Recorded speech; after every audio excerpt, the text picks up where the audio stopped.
Yo, hey, this shit easy, nigga.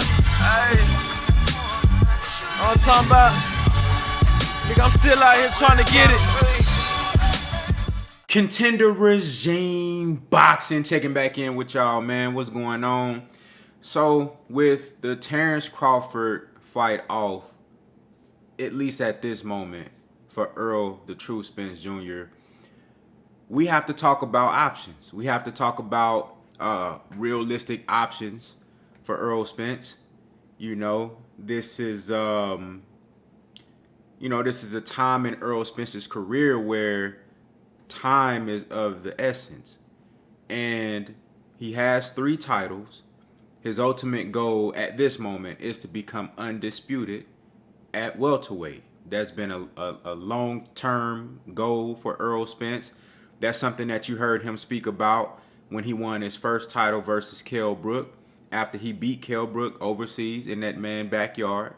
Got on the mic and said, look, after stopping the guy brutally in the 11th round, got on the mic and said, you know what, man, I rate myself a B minus or a B performance today.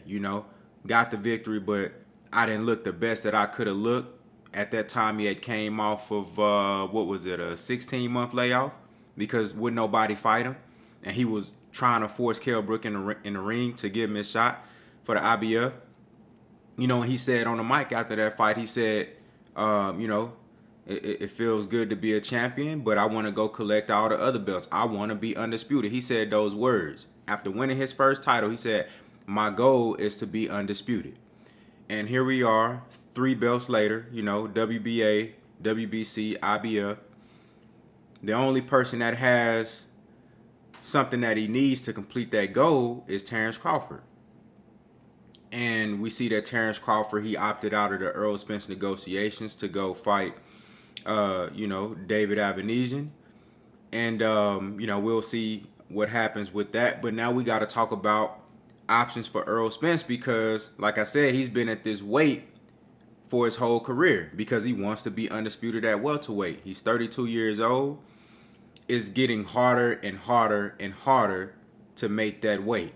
Even though the last couple of weigh-ins, his body has looked phenomenal. He's looked chiseled, looked like he made the weight healthy, looked strong. In the actual fight, you see the results. He looked like he was in great shape, great conditioning, great strength, and the ability to finish the fight strong. However, I've been noticing in his face that he's getting, even though he got the nutritionist, and I thought he looked really good in his weigh-in. That was the versus Ugas. That was the best I've seen Errol Spence look in like the last 2 or 3 fights. The Mikey Garcia weigh-in is when I really started to notice, like, nah, he's not looking good at these weigh-ins.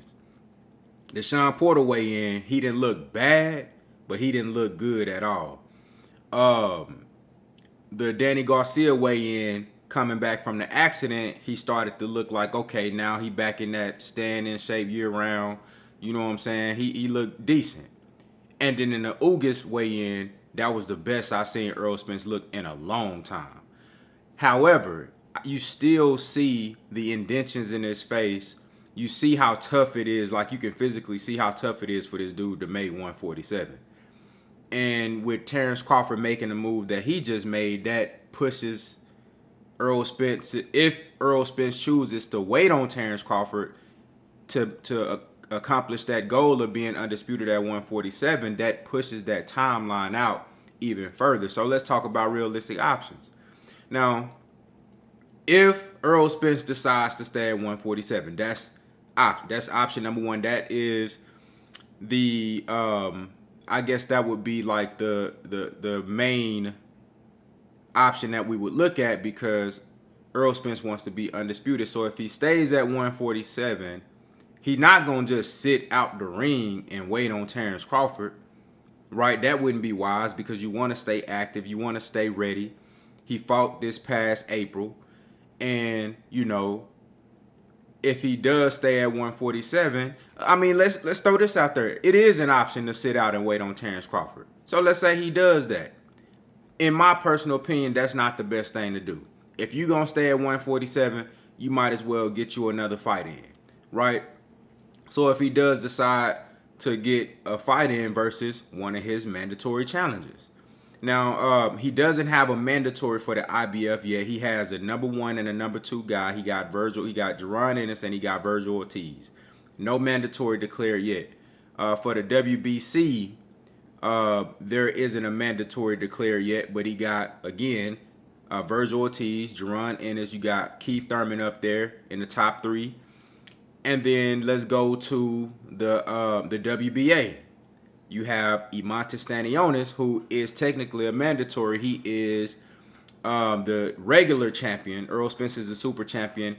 Imantas Stanionis is in direct succession of Errol Spence as a regular champion. He actually took step-aside money when he fought Butayev to allow Errol Spence to go get that, to allow Errol Spence to chase that Manny Pacquiao fight, and then to allow Errol Spence to go into negotiations with Terrence Crawford after beating Yordenis Ugas.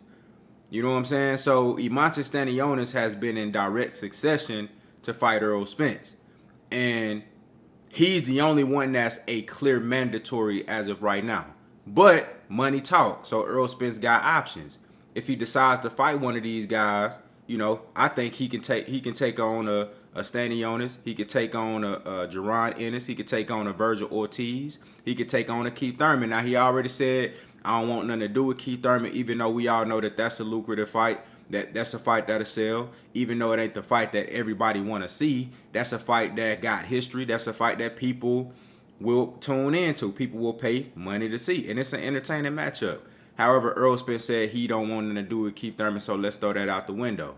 He can fight Jerron Boots Ennis. Y'all know how I feel about Jerron Boots Ennis. I think this guy can be God's gift of boxing over the next 10 to 15 years. Incredible talent. You know what I'm saying?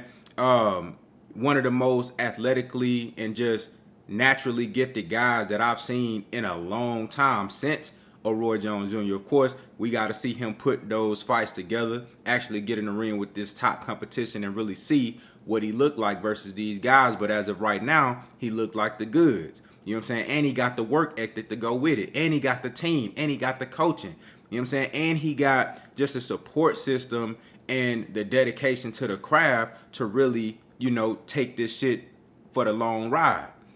You put him in there with Errol Spence, even though Jerron Ennis is an unproven product, people will pay to see that fight because of the risk factor for Errol Spence. They like, damn, this is a tough fight to take because we really don't know what to expect from Jerron Ennis. We know what he looked like versus these lesser guys, but you don't know what he gonna do when he get in there with Earl. And Earl, he don't know what to expect from Jerron Ennis just based off of what he's seen on film because we never seen him versus nobody of the caliber of an Errol Spence Jr. So there's a risk factor, there's an unknown factor there, and there's a high level competitive factor there for both guys because at the very least we know Jerron Ennis is gonna be competitive, in some capacity in that fight. Fuck around and be able to beat Errol Spence and win that fight. You know what I'm saying? So that's a great matchup. I think that fight will sell. You got Virgil Ortiz. Both from Texas. Errol Spence and Virgil Ortiz, both from the DFW. You know what I'm saying? Virgil Ortiz from Grand Prairie.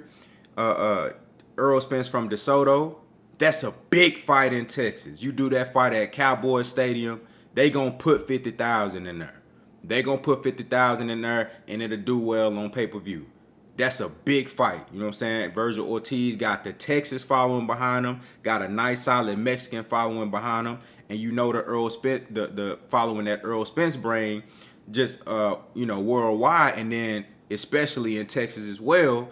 That is a huge fight. At the gate, they gonna do numbers. That's a big money fight. Now, me personally, I actually think that both the Jerron Ennis and the Virgil Ortiz fight for Errol Spence, I think they both happen at 154. You know what I'm saying? I think they both happen at 154. Now, you got the Imantas Stanionis fight. A mandatory. You dig what I'm saying? Imantas Stanionis, undefeated. I think that's a great fight. Great stylistic matchup. Imantas Stanionis, he going to stand right there and fight you. Errol Spence, He can fight you different ways, got multiple styles, multiple abilities and paces to a fight that he can impose on his opponent. But I think that'll be a great stylistic matchup for Errol Spence if y'all want to see some action. Because the Stanionis is going to give you some action, and Errol Spence is going to be right there accepting all the smoke. You know what I'm saying? So that's a great matchup. So all of these guys are viable options for Errol Spence. Then you also have the option of moving up to 154. You got PBC got a roster at 154. You know what I'm saying? He can go right up there and get in the ring with a Sebastian Fundora. He can go right up there and get in the ring with a Brian Castano who he lost to in the amateurs. It's a storyline on that. He can go to 154 and say, you know, look, I can't make this weight no more. I'm not finna sit around and wait at 147. If Terrence Crawford want to fight me, he gonna have to come up to 154 and fight me. You know what I'm saying? We still get the fight. It just ain't gonna be for Undisputed. You're gonna have to come up to 154 and fight me. So while Terrence Crawford handling his business with this dude, Avanesian, Errol Spence go up there, get him a fight versus a Fundora, versus a Castano. And then next fight, bring Terrence Crawford up there to 154. And then, you know, down the line, you're going to get a boost in this, and you're going to get in the next, 3 to 4 years, you'll get a boost in this, and you'll get a Virgil Ortiz at 154. Valuable options. Valuable options. I'll tell you, me personally, what I think. If the Terrence Crawford fight can't be made, and I said this on live, if the Terrence Crawford fight can't be made by March, if the fight isn't happening by March, I think Errol Spence needs to go ahead and move up to 154. You know what I'm saying? Try to get you, if you gon' wait and see what happens by March, first quarter of 2023, go ahead and make that fight with Stanionis for the mandatory. Get that out the way. And then you fight Terrence Crawford by March or by April, something like that. Now, I know that don't sound realistic because it's already October, but if they can squeeze in a Stanionis by December, January, and then maybe fight, Terrence Crawford March or April, something like that, because shit got to happen fast. And if Errol Spence going to stay at this weight, that's how it got to happen. But the fact that sound unrealistic because of the timeline, I think the best option might be for Errol Spence to go ahead and just move up to 154. That might be the best option. And you can still make the Terrence Crawford fight happen, but he got to come up in weight. And Boots and Virgil and anybody that won't smoke with Earl, they got to go see him at 154. You know what I'm saying? That's what I think, man. Y'all let me know what y'all think down in the comments. How do y'all feel about Errol Spence, his options going forward from here? And what do you think is the best option for Errol Spence? Y'all let me know what y'all think down in the comments, man. Contender regime boxing. I'll holler at y'all boys, man.